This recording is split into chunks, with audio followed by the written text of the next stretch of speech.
un boycott, une coalition. En RDC, l'opposition a tenté de dire non à un changement de constitution. C'est raté. La proposition de loi référendaire a été adoptée. Quelles conséquences politiques? On voit cela avec ce reportage de Dadi Songozo, récit Thibaut Grosse, Véronique Pérez. Dans le vacarme de l'hémicycle, le chef de l'opposition claque la porte des débats. Ce jeudi, l'Assemblée nationale de la RDC examinait un projet fixant les modalités d'organisation d'un référendum, un moyen d'ouvrir la voie à un nouveau mandat du président Félix Tshisekedi, selon ce parti minoritaire.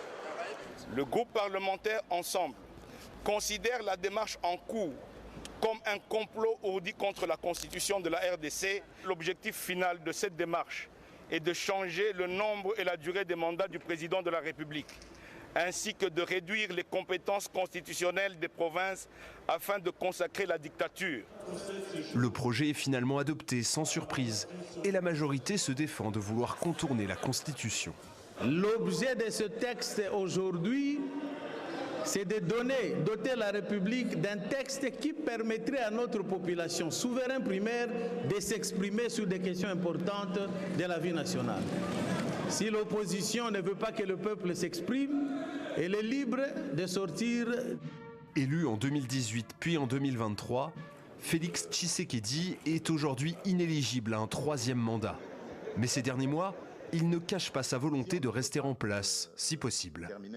Je n'ai pas sollicité le troisième mandat. Mais je vous le dis, si le peuple veut que j'ai un troisième mandat, j'accepterai. Un risque de dérive autoritaire selon l'opposition qui appelle à des manifestations. Mercredi 3 juin, nous demandons aux parents de ne pas laisser les enfants à l'école et à eux-mêmes parents de n'aller ni au marché ni au travail. Et nous allons juste prouver à M. Tshisekedi que le peuple n'est pas d'accord avec son projet. Autre argument avancé par l'opposition, la poursuite de la guerre dans l'est du pays qui rendrait selon elle impossible l'organisation d'un référendum.